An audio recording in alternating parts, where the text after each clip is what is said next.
Hello, everyone. Welcome to another episode of OpsCast brought to you by marketingops.com. I am your host, Michael Hartmann. Today, we're doing something a little different. First is that we've got multiple guests, so I'm excited about that. But the conversation that we're going to have started with a simple introduction between Abby Koble and Ashley Langford, who are joining me today, and quickly turned into a much bigger discussion about where marketing ops is headed.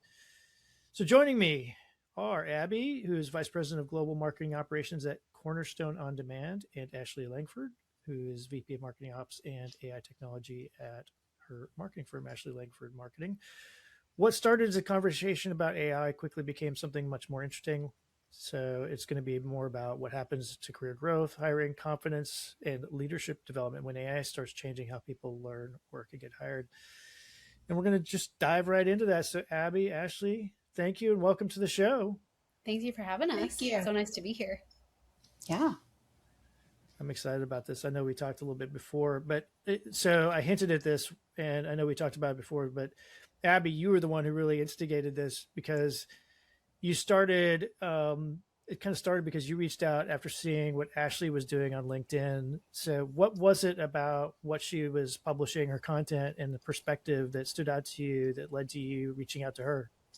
Yeah, I'd just been back from maternity leave for a few weeks and was really trying to dive back into the world and see what people were posting. And LinkedIn kept serving me Ashley. It was Ashley, Ashley, Ashley, Ashley all the time. And you do a really great job of like having like a brand. It's recognizable before I even see your face. I can see the pink and the sort of the way that stylistically you post things. And I just thought it was really cool that you'd taken the time to build out what was obviously a cadence of these are your thoughts and how you wanted to share them with the world. And I really like meeting interesting people and having interesting conversations. So I was like, hey, let's just see what happens. Like, let's send a message and have a chat. And it was great because we got to chat while you were on your cruise in Iceland. Yes. It was great. Like I loved it. It was an awesome conversation. I'm so glad we get to talk again. Yeah. I think the thing for me is, thinking through how people are searching for jobs, how people are hiring right now. And one of the things I know we had talked about on the hiring side is we'll open these roles. And I opened a role a year ago. And within a few hours, I had 400 applications. So that's a lot. But at the same time, a lot of friends of mine who are out in the world looking for different things are really having a hard time cracking through because there's so much AI that should help get rid of the noise, but instead is actually keeping really good people from even being seen. So it was just, one of your bigger posts was about the ghosting, and we just had a really great conversation there. Mm-hmm. Yeah, I think that's great. And I'm sorry, this is a total aside, but Abby, when you said Ashley, Ashley, Ashley, my head went right to the Brady Bunch, and I was like, Marsha, Marsha, Marsha. So this is how my brain works, and so get used to it. Love it. It's random. So you mentioned the hiring and the job search. So Ashley, I think this is one thing that now that I've also started getting your stuff once we connected too, is that you've been pretty public about documenting your job search. Like you even had some metrics and things like that. So why did you decide to do that? And what has it taught you? What have you learned? Yeah, so honestly, I started because I got tired around the silence about layoffs. It's happening to everybody. It's so prevalent out there, and you hear these huge companies laying off thousands and thousands of people. And I was part of a restructure back in February, and the old playbook says that you go quiet and act like nothing happened. I didn't want to do that. A layoff is a business decision. It's not a verdict on my career, how I did at that job. And I run marketing ops. That's just who I am. So I did what I usually do. I built a tracker. I tracked every application, every status, every response time. And pretty quickly I realized the data itself was more interesting than anything else I could say. And the thing that actually surprised me is the transparency, converts better than polish. So I posted like the highlight reel, the accomplishments and stuff. But then I got ghosted after I scheduled a call, and it took off. People were putting in their own experiences. You hear these like horror stories of, how many rounds of interviews and then never hearing back. And it's just horrible. And people want honesty. They don't want a highlight reel right now. And I've got people messaging me about asking how I built my own tracker. They're wanting to build their own tracker. And, right now it's like the best possible outcome. I'm really enjoying it. Yeah. Yeah, no, the ghosting thing is real. Maybe we'll get to that in a little bit, but I'm curious, what like you mentioned you started tracking everything. What are some of the big metrics that you were tracking. It's funny to even say it that way, but that's what it should be. And I'm like, I should be, because I'm like, but when I've been in job search, it's like, it's the last thing I'm interested in doing. So, Oh, I track everything, like the date I applied, the where I heard from it, the actual day, if it's a Wednesday, the status, what round I made it to, who ended the process, what was the reason of the end, how long it took them to respond from the initial, you know, application. The same rigor I bring to like a lead scoring model at a real company, and the number is how I change how I operate. It's really interesting to see the data. It's like recruiter inbounds convert a lot higher. Cold applications convert around 4%. So cold applying, 4% is converting, and it's crazy. So once I saw that number, I stopped grinding on the cold applications. I still do it if a role interests me, but I know it's kind of like an ATS black hole. So I start putting my energy in direct outreach, responding to the ones that are warm intros, and the data told me exactly where my hours were wasted. that's interesting. I love it. So you went full nerd, is what you're saying. This is 100%. I love it. And I'm like, I went even crazier. At first it was a Google Sheet, and then I switched to Notion. So it's like evolving, and I'm like, I love this thing. It's every iteration gets better and better and less manual for me. And I'm just like, give me an update. And it just gives me my new dashboard, and it's awesome. I love it. That is awesome.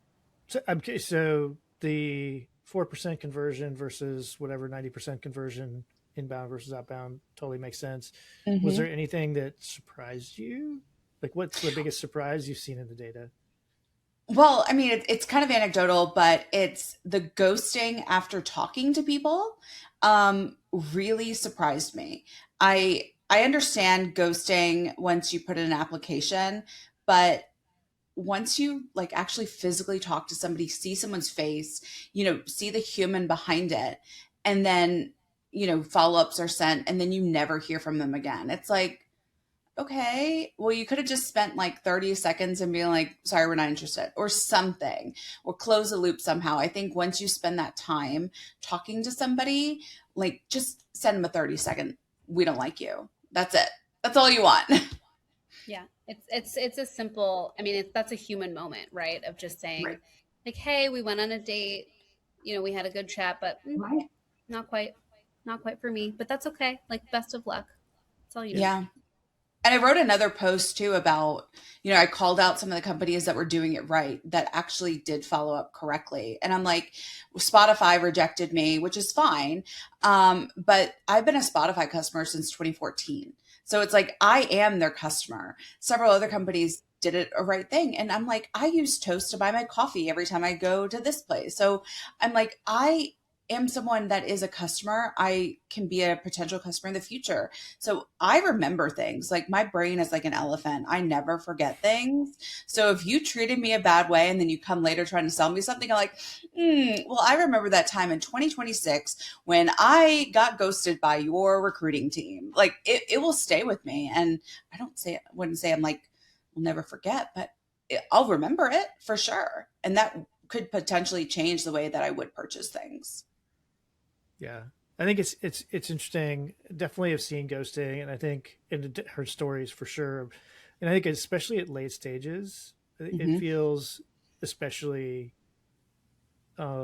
painful, I guess is the right way to say it, because it's just, you've put a lot into it. And to your point, like, I would be okay with, hey, it's not a fit, and like, maybe not even a here's why, but something a little more than just, you get the automated, you're no longer a candidate. Yeah. It makes me think of, and we didn't talk about this before, but the other side of it too is, y'all remember sending thank you cards after you did an interview, like actual handwritten. I remember once I started a job, and afterwards I got all of my handwritten thank you notes back because something had gone wrong at the post office. And I was like, oh my God, my thank you card. And then, it moved to email and all of that. But there are oftentimes people don't, and it's so simple to be interviewing and to say, Michael, thank you so much for taking this time. Ashley, I love that we connected on Iceland and how beautiful the scenery is. Even just that one little thing, I think really makes a big difference. And I don't think it's generationally because, I'm not a boomer, but I think like I'm on the edge, so I doubt that. But I think there are some people it comes naturally to them, and then other people really struggle. And I think that connection is really important too. And it's just like kind of dying off a little bit. Well, and I will say on the flip side, so one, I still in the habit of writing at least a thank you email, like for everything, and keeping people updated who've made connections and things like that. And I do when I've been hiring, I've probably judged a little bit when I don't get them. It's less so, but honestly, on my own side, like I'm surprised when I get a response if I send one, and I don't send them myself usually. And I like now I'm like thinking like, oh, like maybe I should be doing that too. Like at least acknowledge it. Thanks for the note. Right? It doesn't take more than a couple seconds. Yeah, I definitely always try to follow up. I do remember once having an interview with someone who I really loved, and they would have been a phenomenal fit, but it wasn't quite right. Like there was one other candidate, and I remember they had asked for feedback, and I was like, I want to tell this person everything that I think. And I sent them back, here's everything that's amazing. Here's everything that's like maybe slightly different than what we need. And we ended up like having a really great connection, and we still enjoy one another's company. We see each other at networking events. Like they're going to be in the area a lot more. And it was actually kind of nice because I think often people are like, please give me feedback. Hopefully you tell me that I'm perfect. And that's okay. Like we're not perfect. I'm sure after this, like Michael, you could be like, next time you do a podcast, maybe don't touch your hair so much or whatever it is that I'm doing. Right. But it was really cool to be able to respond and again, just be like, you're a human, I'm a human. Maybe this will help. And then they actually got their next job, which was not because of me at all, but it was just kind of nice to have that follow through.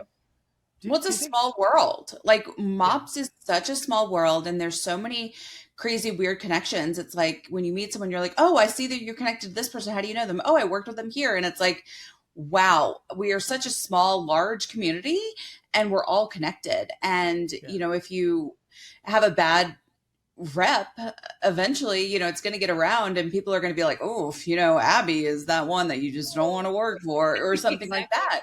And you don't want I do.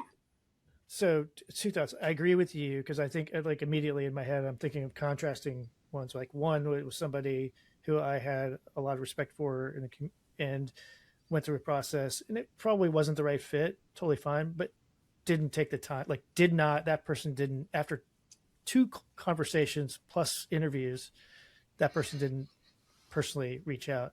On the flip side, a CMO that I admire a lot that I interviewed with called me and told me personally, I still admire, he's been a guest on since, so like you could probably go through the list of guests and maybe figure out who it is. But I think it does matter. But I do feel like, I think this is getting very meta here, but like there's this study that I had heard about that aggregated this stuff from other studies that talked about how people today, and I think it was over a 10-year period, like just the volume of spoken words speaking to people that we do had dropped like 30%. Wow. Like, and I wonder if part of this is just people are no longer, I think there's one, like in general, I'm not sure how well people connect in, like when it's something where there's something at stake. And second, I don't know that people are taught how to have those challenging conversations because it's uncomfortable. Yeah. 100%. Absolutely. And most people are more comfortable being comfortable. Oh yeah. And often avoid it. Make a change until it's too painful to not. So it's just very human. Yeah. Well, and on the side of being the hirer, right? So your point about reputation, right? Generally speaking, right? Most people aren't going to be calling us out, and maybe reputation gets around a little bit, but there's not a whole lot of downside to just saying, I'm not going to say anything. Right? Just going to. Yeah. Like I would rather you not tell me anything, but still get the like, sorry, we don't want you, like I don't need details sometimes. I mean, is it nice? Yeah. But I still think closing that gap of like, great talking to you, we're moving on with somebody else. Like that's all you have to put. And I'm By good. the way, the reputations thing goes both ways too. So I 100%. actually, in the last, I want to say it's the last 6 months, had someone reach out to me who I kind of loosely know. We're connected on LinkedIn. It's like, hey, my son's interested in this job. It's at this company. I see that you know so and so, Mm-hmm. and it was somebody I had recently just talked to. And would you, you know, you know, help him get in the door? Like, fine, sure, like no problem. Like, and I was clear, like I don't know him, hadn't worked with him, right? I was kind of just out of college kind of person, and went through a couple of rounds, and then that person that who was the hiring person who I had referred the person to sent me blind copied me on a response to an email to the candidate because the candidate had kind of went a little too far, right? I to Oh. the point where I'm like, if I was in your shoes, like you, yeah, Abby's face said it Uh-oh. all. Yeah, I was like, Tell us more. I was like, oh my gosh, like I was like to the hiring, I was like, thanks for sharing, and you handled that way better than I would have. Did they think that they were automatically going to get the job because you put in a referral, or? I don't know, right? Interesting. Yeah. Fun. Yeah, because crazy, right? So, and not to bash on salespeople, but the father was a salesperson, so like, There you go. That explains it all. no, I don't. No, we love our salespeople. We just have Yeah. a love-hate relationship with them. Yeah, And they have a love-hate relationship with us. absolutely. Yeah, no, I'm having been in sales for even a little bit of my career. I'm like, okay, Yeah. I think I try to avoid that. Sales is hard. Like It is. it's difficult. And especially right now, you're dealing with a bunch of stuff and people being laid off and cold calling, and who knows who's going to answer if they're even still at that company. And Yeah, I don't even want to know what's on the other line. and cold calling's is no picnic. Like if It's you've brutal. never done it and been hung up on, I've never been cursed out, but I've been hung up on. So, I was cursed out at my first yeah, job cold calling, and it was bad. It was so bad. I was like, oh my gosh, people are so mean. yeah, it's pretty awful. Mm-hmm. Yeah. Yeah. All right, so Abby, like you mentioned this too, like you had a job opening, what you said like a year ago, Mm-hmm. and I've seen this on the same side. Like you see a job that's posted, and within 24 hours, is LinkedIn says there's thousands of people who've clicked through on the apply. Like what? How do you think like put it on the hiring side? Like what do you think that's doing to the hiring process now too? It's tricky. I think there are a couple of things in the last 15 years, the last 6 in particular, that have been great. So, like that diversity of location has been wonderful. I have Could not agree more. consistently had people in 7 or 8 countries and 10 time zones. And these are the most brilliant people literally in the world that I could be working with, which is Mm-hmm. wonderful. I'm very, very lucky. The other thing, and we were just talking about this, like you said, Ashley, like it's a very small world, and I'm lucky enough to have a really big network. But when I'm posting a job, a lot of people that I've worked with in the past will come out, and I don't want to be that person who is ghosting or not following up with people, and I want to be really clear about the intention. But there are some jobs, especially in ops, especially at a director or above title, where we all know in any industry it gets smaller and smaller and smaller. There are very few, I realize this, there are very few VP level marketing ops roles globally. And it's the same thing for the director level. So there are these brilliant people.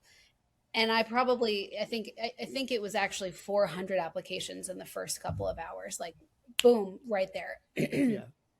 And some of them are good. And then some of them, it was a spray and pray. And when we're talking about like sellers, like I hate a spray and pray approach. It is the bottom tier, like just try and get something out the door and hope that it catches. So there were some people who were coming through and had just copy paste, copy paste, copy paste. But it's tough because the ATS and everything else, it all looks the same. So it'll scan in the same way.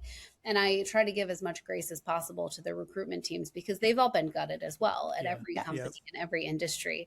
And because there's this, and we were talking about this before, this is a little spicy, but I feel like we're just cresting the stupidity curve in terms of AI. Like, well, it could take over everything and do all of our jobs.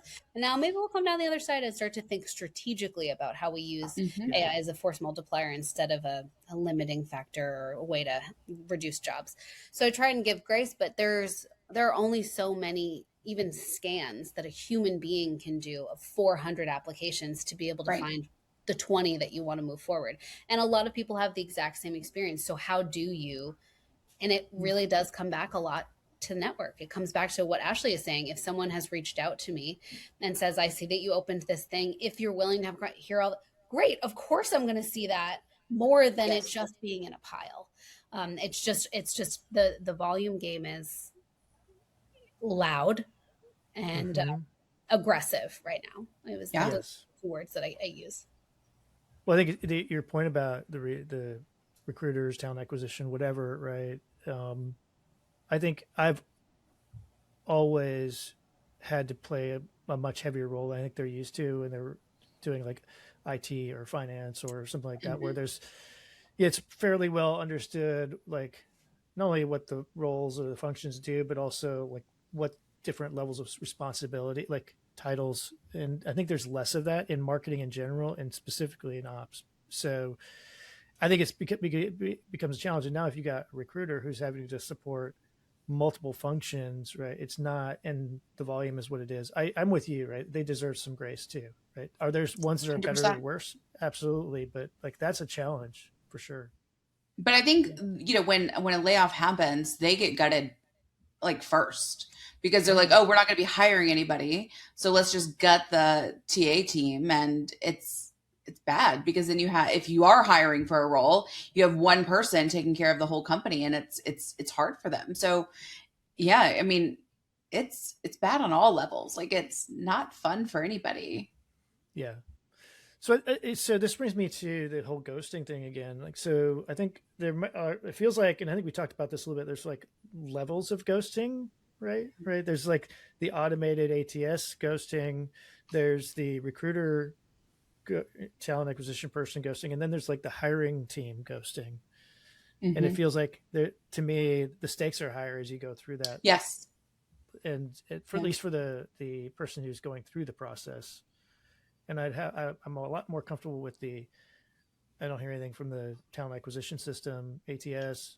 Yeah. And maybe I don't hear again from the recruiter, although I think a little less. But when you get into the hiring team, that's really where I think that's the problem. I agree. I 100% agree. Like it definitely gets, bigger with more the further you go.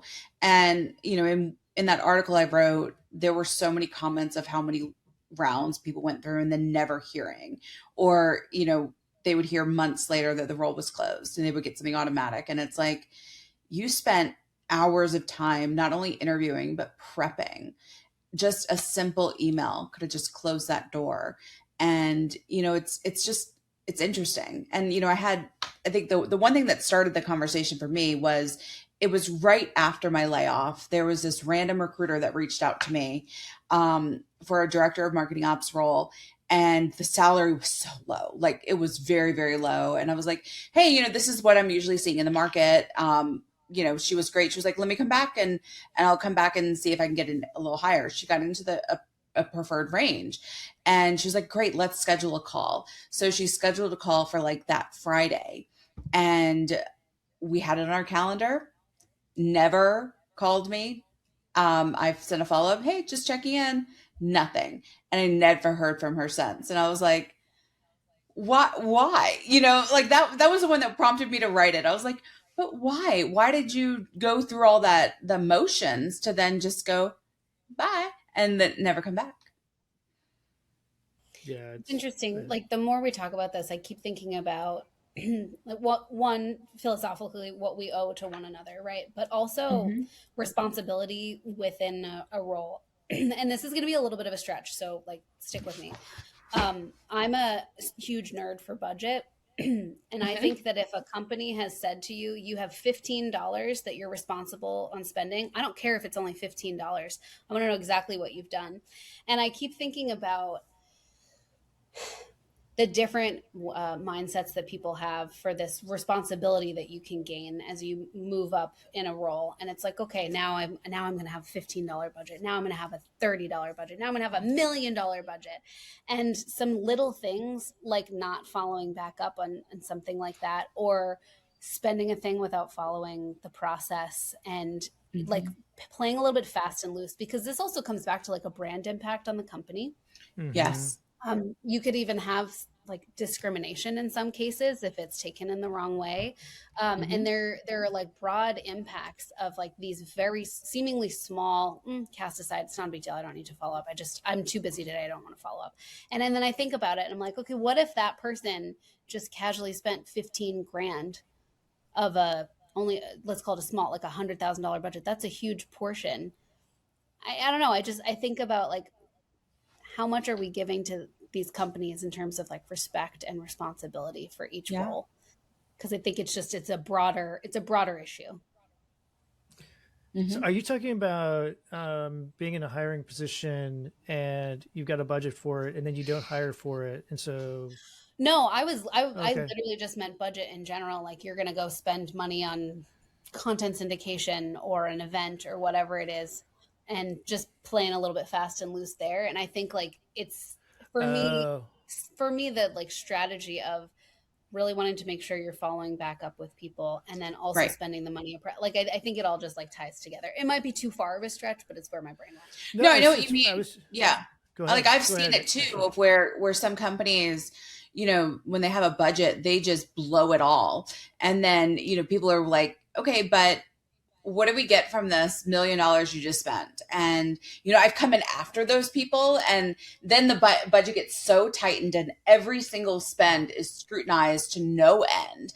And it's like, oh, you want this? Well, you know, our contract can't change, but we need more, you know, size in our database. So it has to. And it's like, well, we don't have any more money because the previous regime, they just blew it on all this stuff. And it's like, it's interesting walking into that afterwards. And it's like, they just played fast and loose. And now we're seeing the, not the benefits, but like the, not anti-benefits, the results of it. And it's not good. It's interesting. But if they're doing that with that budget, what else are they doing that with, would be my question. Okay. I see. Yeah. No, so what was making me think of, Abby, and the reason I asked the question is because it was my first leadership role. I had to open headcount, and my boss came to me because I was being pretty particular about who I was going to hire. And it was taking me a long time. It was a really big company, and he basically said, like, if you don't hire somebody, the headcount's going to go away because they're going to assume you don't need it, right? Yeah. And so I hired people to really bad decisions, so much so that I almost never wanted to be in a leadership role again. Like, it was that bad. Wow. Yeah. Because you felt the pressure to, well, we've got to get it in. So I compromised to get to not lose the budget. Yeah. Yeah. I hate that spend it or lose it, because it makes you want to spend it, but then if it's not the right time, sometimes it's just not the right time to hire somebody, or it might not be the right time to buy the piece of technology, but if you're forced to do it or you can't get it again next year, it's like, is that really even, I don't want to say fair, but the right thing to do?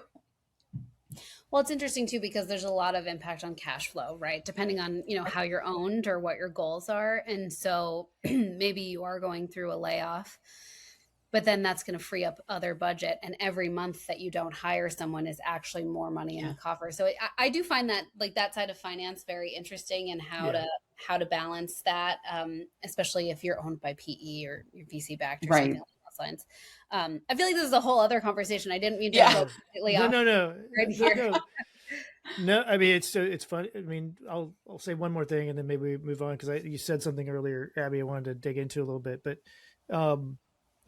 like in my coaching with especially people who are in their early stages of doing leadership, or if they have a budget, like, they just knowing how this stuff works is not something I think a lot of people are taught. Yeah. And I mean, I think it's a super important skill. I always tell people, like, I'm not creative in the way you think of me just because I'm in marketing. Like, I'm not a graphic designer. Like, that's not it.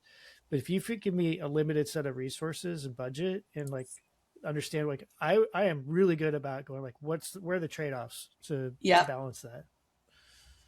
It's my favorite Um, stuff. It's like being a uh, MacGyver. it Yes. is. Do you think our audience will know who MacGyver is? Is that a Hopefully it's steeped enough in culture. I know. But I mean, they did a reboot of MacGyver, but I never watched it because he was not our MacGyver. Yeah. I don't have like cable anymore, so I don't think. I guess it's probably on Hulu or something. I'm sure it's out there. In fact, I think I started watching it one time with my kids a few years ago, and it just didn't really. They weren't interested, and I didn't follow up. It's funny. So again, total aside, but like in a more recent episode with Mike and Naomi and I, Mike used the term "jump the shark," and I actually know what that references to. If do you know Happy Days. Happy Days. Yes. Yeah. You got me on that. Because they literally jumped a shark in one of the episodes. So then it was like, so when the season or when the show jumps a shark, you know it's gone overdone. Like it's done. Yeah. That's awesome. Yeah. So it was literally an episode where the Fonz jumped shark. Yeah. Amazing. So funny. Okay, so the thing you said, Abby, that was interesting is you said the stupidity curve of AI. Mm-hmm. So what I'm trying to remember what did you mean, but what do you mean by that? And the idea of that versus something else. I think it's like any new technology. There is initial excitement. Oh my God, this is going to change the world. Wow, this is incredible. Oh my God, we can get rid of all these jobs. No way, no way. And then you kind of level out. And I was thinking about like when I was in business school, one of the strategy classes that we took, I took an elective, and it was this brilliant professor from Oregon, and he had come out to Syracuse and did like an intensive for us, and it was environmental impacts and strategy or something like that. And I remember thinking, I'm going to go into this class and we're just going to say, okay, well, obviously recycle paper and don't use too much water, like basic things like that. But the thing that he said that was so interesting is, okay, but you don't want to ruin the world. But also, if you need to run the business, there are trade-offs. And that one thing really changed the way that I think about everything. And it's with AI, we should be running fast. We should be pushing the envelope. We should be trying and failing and doing it all fast. But we should be doing it intelligently. And I think right now, in the way that I think about the stupidity curve and my like tongue-in-cheek way of explaining it is, it's so exciting right now. And there are people who are who are not engineers, who don't know how to code, who are creating apps. And it's opened like a whole new dimension in the way of like creativity and thought. Like just like you said, Michael, like I might be good at arts and crafts, but I'm not like that kind of a creative person. I want the duct tape and the bubble gum and I'll build you an airplane. But right now it is still so much like the PE, the VC, all of these like boards are saying, well, AI exists, so you should be able to use it. And the fact of the matter is it's not actually magic. Like there still is deep automation. There's intelligent design in the way that you're utilizing all of this stuff. And I actually set up my Claude so that it disagrees with me. I was even saying to my husband last night, like, okay, Claude's getting a little bit spicy because every time I ask it for something, it's like, I would have asked it in a different way. But so it's how like, nice, right? Yeah. Right. I didn't want it to be sycophantic anymore. But like, I think we're Right. at the edge of this curve where people are like, okay, this is very cool. We can do all of this amazing work, but like, what do we really need to do to operate the business in a better, more effective way? Not just efficient, but effective. Because that's also a lot of, we can get rid of this job and this job and this job and this job. I'm like, okay, but why don't we equip these people better who we already have, and then have a much higher output? So I guess that's sort of like my thesis is that we're right at the top of the curve. We're still going to have some stupid decisions, but then we're going to come down the other side and it's going to become more of like a norm in what we use and not as like silver bullet. Yeah. Like AI can run, like build things super quick, super fast, and it's awesome. But what it can't tell you if the workflow is actually right for the funnel, the stack, the buyers. You need that judgment still. And, it has to be earned through living it. So you get people who look, fast and confident because their output went up, but underneath it really never caught up, or it's not the right thing for it. Exactly. Did they ask that follow-up question? Is anyone QAing this work? Because you Right. could put a campaign out 90 times faster. Is it going to the right people? Are there typos? Does it sound weird? Did the links work? And you Right. can iterate all of this stuff, but there's a there's a pretty steep curve, in like efficiency and the effect. I feel really strongly that like it's a powerful tool, but if we're not putting a lot of thought into it and acting like, oh, it's just a calculator, it's always going to give me the right answer, doomed to Oh fail. It no. lies to you all the time. Like, I'm like, are you sure about that? And it's like, let me check. Actually, no, that's wrong. I'm like, I knew it. I knew it was wrong. Like, it's interesting some of the results you get because it hallucinates. And if you have people that aren't either paying attention or they're just not understanding the business, they could put in some stuff that just isn't right. Like I had a friend that used it to build her monthly specials because she doesn't have a graphic designer because she's a small business. And she put in all the stuff and she said something was $200, but it put it on this graphic as 150. And, if she didn't check it, she was like, why did it do that? And I was like, I don't know. So she went in and said like, the special is 200.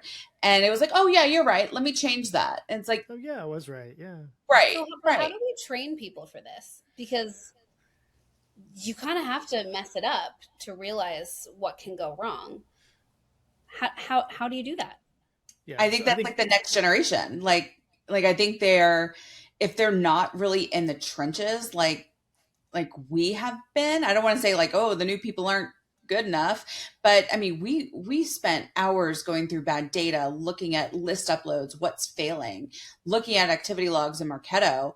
I can go and diagnose something very quickly, but if they don't have that experience and all they can do is ask Claude or ask Chat to do it, and they can't figure out the problem, that's the issue. Like you need to be yeah. able to dig and use your brain and not always rely on AI. AI is a Yeah. super important tool, but it shouldn't be the main thing that you've replaced your brain with. Like it needs to Yeah. be No, an I think assistant. outsourcing cognitive stuff is a really dangerous thing. And Yeah. so it's interesting. This is I have kids who are in like high school, college age, and Yeah. this is like a conversation we have regularly. And my oldest, who he prefers to read and stuff, and he's working, and he actually really tries to avoid using LLMs, and I think almost to the point where Wow. he's like, Heisman it, but I think he'll use it for stuff not for school though. Generally speaking, I mean, he's like, I'm going to be able to stand out, right? I do think there's something about these. I'll just use it to LLMs in this case, right? Is that, and I've said that I'm gonna don't know who said this, but the idea that if you're a top performer in whatever it is and you start using LLMs, right, the likelihood that it's going to elevate you unless you're pay, really paying attention to it is pretty low. Like it's more likely to bring your output down to Interesting. the average. But if you're not as good, right, it's likely to bring it up, right? Because it's like it converges to an average in general, right? Um, and I think what's interesting to me is all the stuff you talked about, like is like building an we learned did all this stuff and it built intuition. So when we see a problem and it looks like this, like oh, it's probably something in here, right? You kind of go like, oh, this is where the problem is. What I worry about is not only losing that, right, because they're not going through that thinking process. But the other part is, I think, and we had this conversation with Naomi, Mike, and me in the last episode where we talked about like if I think Naomi said like one of the differentiators is going to be like being able to like see be able to communicate better and do this right and like human things. And my concern, like I mentioned, right, this lack of speaking. I think we are all, you know, Yeah. other people say like we're more connected now, but not really connected, right? Like the amount of anxiety and suicide among young people and all these kinds of things that are Yeah. like signs that that's not there. That's what worries me too. Is like I don't know that we've got a generation or two of people who have learned some of those skills that I think would be really beneficial to use AI as a force multiplier, to use your term, Abby, right? And that's what I am like how do we go from that and recognize that that's the case to something where we can get a benefit out of it the way we really need to. Well, one thing I've been thinking about, and I really love both of your opinions. So the way I've always managed my teams in terms of like the growth and a path is you go from like a taskmaster to a project manager to a strategic thinker to a consultant. Like that's always, I know I do a lot of Mm-hmm. this. I do a lot of hand gestures, always up and to the right. And what I've been thinking about now is like, I love an analogy. And if the end goal is to be the coach, like the AI coach, sometimes we're gonna have to figure out ways to start as like the locker room attendant, right? Like, how do Yeah. you know where everything goes?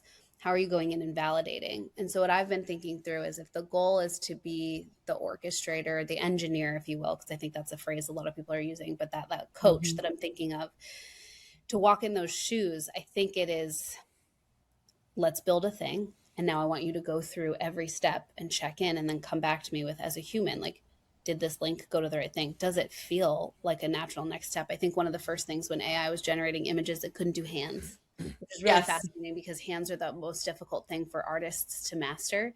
Just Mm-hmm. whatever dimension about it is really, really difficult.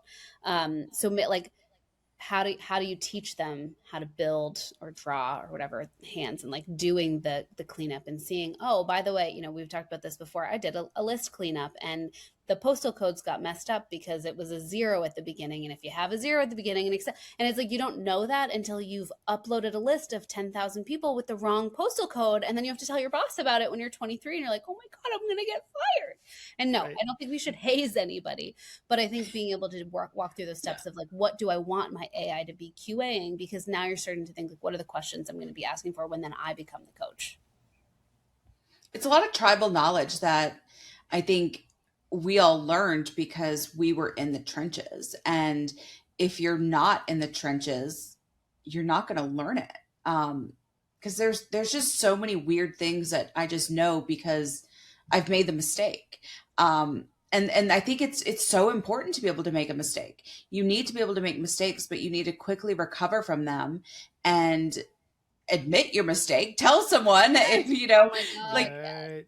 that's huge. Tell someone you made a mistake because it's okay. It's all fixable. We've all done some weird stuff before. I've deleted some things I shouldn't have deleted, but you can all get it back. But if the sooner you tell someone, the sooner we can get it fixed. That But just right. learn. You're just making me think like the most important thing for me when hiring anybody is proactivity, and that's probably Yeah. why when people reach out on LinkedIn, it sings for me. But it's that like it's fine if things go wrong, but please tell me and let's figure it out together.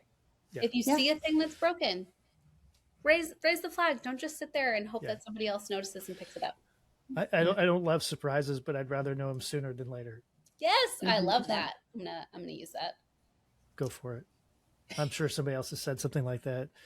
Well, and I think a lot of people in this space in particular get caught up in there's a right way and a wrong way to do things. And Yeah. like you use the word trade-off, Abby, and I'm like, like I similar to you, right?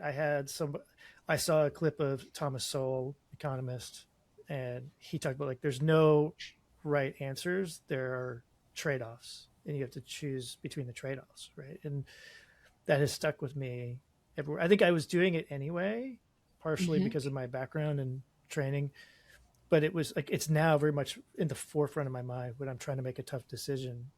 And it's just like I think that is what those are the kinds of skills I think we lose. Because if you go start outsourcing this thought process and evaluating the trade-offs with something like an LLM, like you're gonna I think that's the risk that we run into is that we lose that part of our humanity. It's like Hmm. I'm I cannot play or sing a note of music, but I love music and I love understanding how music is produced. And so there's this guy, Rick Beato, YouTuber that I follow, and he has kids who are probably now early teenage years. And he has talked about this multiple times. Like if he plays like his AI songs were big for a while, I don't know if they're still big. And some of them are catchy, right? Yeah. And sometimes I can't tell, but he's like every time he's played one for his kids, like, oh, that's AI. Like they like something about it they know, right? Intuitively. Hmm. It's fascinating. I feel like I can read it pretty quickly, and like the cadence, often that first short sentence with the period, this, like some of that stuff. But the music thing, I always joke, like, Abby doesn't music. I love music. I would never just sit down and like listen to an album. So I had not even any idea that this was happening. So now I have a whole new thing I'm going to research as soon as we're done. Oh yeah. Well, And you nobody could do listens to your albums own. anymore. Yeah, you could do your own AI songs. I did several about my dogs and my husband. To me, I was just entertained. Like I didn't like publish them anywhere. I'm like, oh my gosh, this is funny. But it was fascinating when I saw it. Someone did something about how they couldn't turn in the paper on time, so they wrote a song, and I saw it on TikTok, and then I'm like, I want to try this. And it was really neat because you could pick the style, you could pick anything and completely customize it. It was awesome. Yeah, it's crazy. I still remember like one of my first experiments with ChatGPT and why initially it was like, not a big deal. It was like for whatever reason I decided I was going to have ChatGPT. I didn't write songs, but like do lyrics for a song. And I did one. I think I did one about like do something in the style of the Beastie Boys about marketing ops, and I was cracking myself up. Please send that. Please send that one. Yeah. need It's to know. probably still in my history. I like been having to clear stuff out, but I think that one's still there somewhere buried. Please perform it as well. That No, could be I the did not- intro. I told you, I that is not my gift.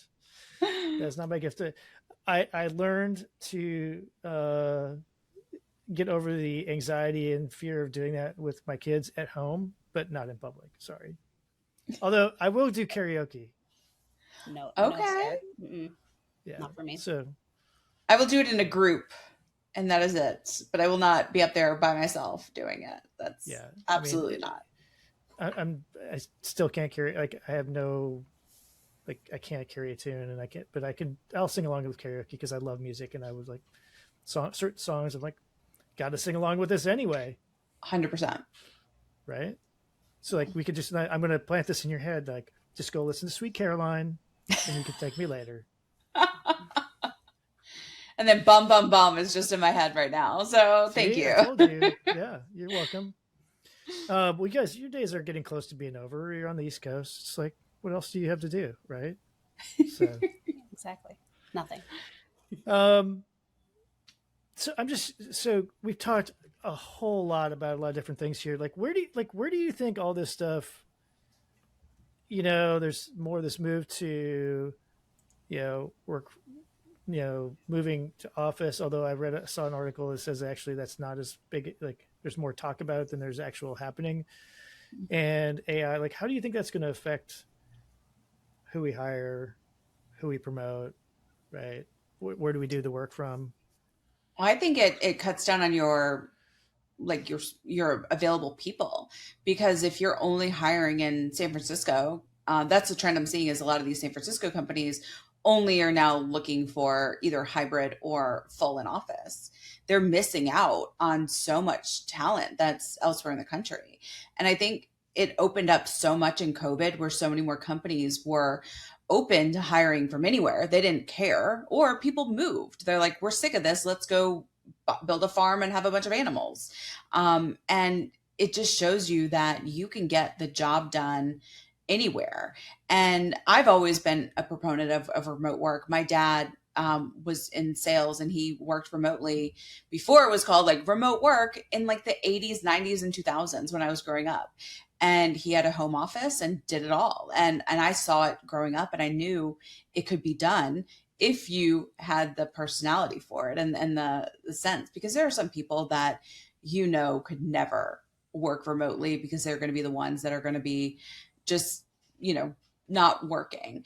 But a lot of people need that flexibility, just to be at home and be in your own environment. I want to be around my animals, and I want to be in comfortable clothes. I don't want to commute to Atlanta because it's a soul sucker to commute an hour and a half each way.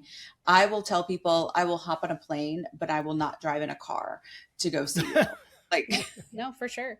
I mean, my husband years ago worked on a base. He runs a small cybersecurity agency, and they were working with the government. And so he had to be inside of a secure building. And he would go, it would be the winter in New England, and he would leave the house and it was dark.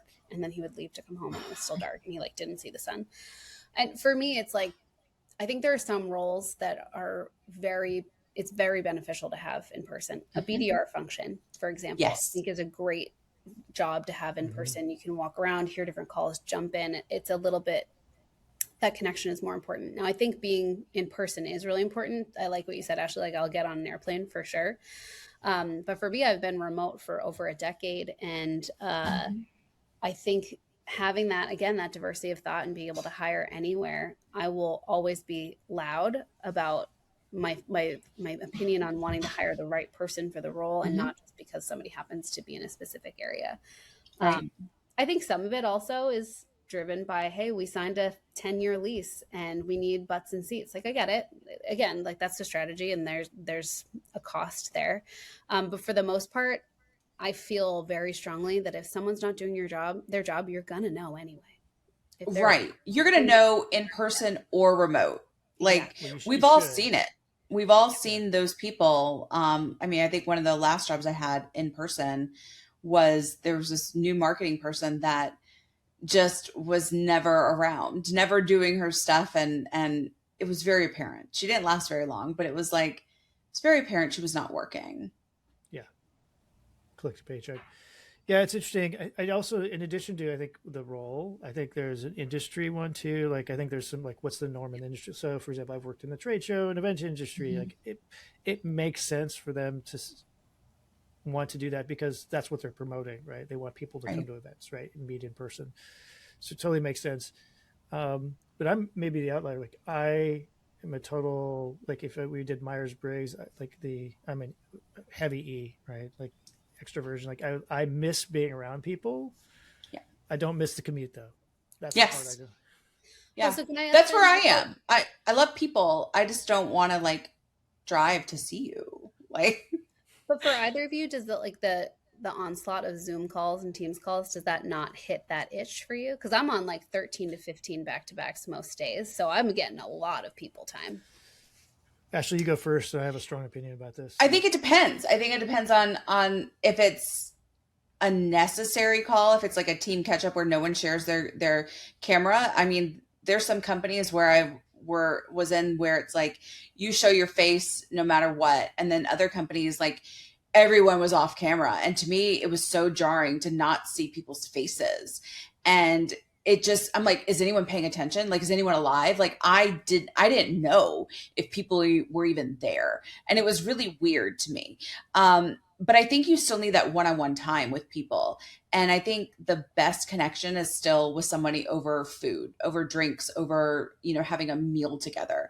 That's, no matter what, is the best connection that you make. And that's the one thing I miss, is sharing a meal with someone and learning more about them personally. And then that always builds back into professionally and how you can get the job done and work better with them. Yeah, so I think my biggest thing. So when I was working at Texas Instruments years ago, and we had a facility in Tucson. I'm in Dallas, and I would go out there regularly. And because I was the kind of person, when I have a budget, I'm like, I want to make sure I'm getting the like trying to be highly efficient, like make sure I've got all my time blocked out and schedule it. And at some point, what I realized is like all the best parts of those trips were the things that were in between all that. Mm-hmm. Right. So the thing about a lot of these Zoom calls and Teams calls is like they can be efficient, but it kind of like doing everything just for efficiency's sake. I know you're a fan of this, Abby. Like, I think is actually a little bit of a mistake, because there's this like connective tissue that requires that, and it doesn't necessarily even have to be over a meal. Although I'm not like I'm a meal, a drink, whatever, coffee, but just like bumping into somebody and having conversation. Mm-hmm. You can kind of do that on a Teams or Slack or whatever, but it doesn't feel the same. Yeah. And I think that's my biggest thing about it. So am I comfortable like you? I've had international teams, Abby, right? And I figured out how to make that work, but you have to put in the work to make it work. And it's a lot of work. Yeah. because like I'm a big believer in like I want teams who are comfortable being willing to speak up and tell me hard stuff, like to not hide stuff or whatever. And it requires building a level of trust, and that requires an investment in time. Agreed. Yeah. Totally agreed. And I think that investment in time, also the intention needs to be positive as well. I hate the word authentic because it's so overused, but like the authenticity or the being genuine, I think Yes. is the differentiator there. Yeah. Like and so if I put this in leadership context, like when I do again with the coaching for somebody who, this is especially true for someone who's been promoted to a role where their former peers are now reporting to them, is I was something like your relationship just changed, right? Regardless of what you think or want, it has changed. It doesn't mean you can't, like, you may still be able to be friends. That's an ideal. Like, that would be great. Like, if you were friends before, it doesn't mean you're friends, right? But you can be friendly. And that, like, you don't have to be a jerk about it. You don't have to be the taskmaster. But you have to be willing also to go, like, if someone's not performing or becomes a problem, like, you've got to be able to address it. And I think that's where a lot of people struggle, is like, how do I maintain the friendship? And like, to some degree, you have to kind of let that go if it's not going to work. I think that's really hard for some people because they had such a good relationship with someone, and I've seen it happen firsthand of where you're super close and then now you're the boss, and it's like they have to be able to, there needs to be respect on both sides. And once that respect starts breaking down, the manager, the leader needs to be able to say like, hey, you aren't doing a good job right now, or we really need to switch this, or something's going to happen, and follow through. Like, you can't just have empty threats of, like with children, like, do that again and you're grounded, but then it never happens. I'm not saying, treat everybody like children, not saying that, well, but some adult human beings deserve to be treated like children because that's how they behave. So true. Yes. Anyway, yo, this is so much fun. I'm so glad we got to do this. Yeah, this is so much fun. I know we've kind of meandered and talked about a lot of stuff. I think it's going to resonate with a lot of people. We talked about the job search challenges and job hiring challenges and AI and impacts, and hopefully it was fun for y'all. So if anybody wants to continue the conversation with y'all or kind of learn more about what y'all are doing, what's the best way for them to do that? LinkedIn for sure for me. Yeah, LinkedIn for me, just like Abby found me. I post a lot, so connect with me. Yeah, and comment. I respond, so I know you do. Feel free to send me a message. Yeah, I feel guilty for not posting more often, but no, I love it. It's great. No, it's been great. Yeah, it was so much fun. Thank you again. I appreciate it, and thanks to our listeners and viewers now. We appreciate everything and your feedback. So if you have any suggestions for topics or guests or want to be a guest, you can reach out to Naomi, Mike, or me, and we'd be happy to get the ball rolling. Until next time. Bye, everybody. Bye.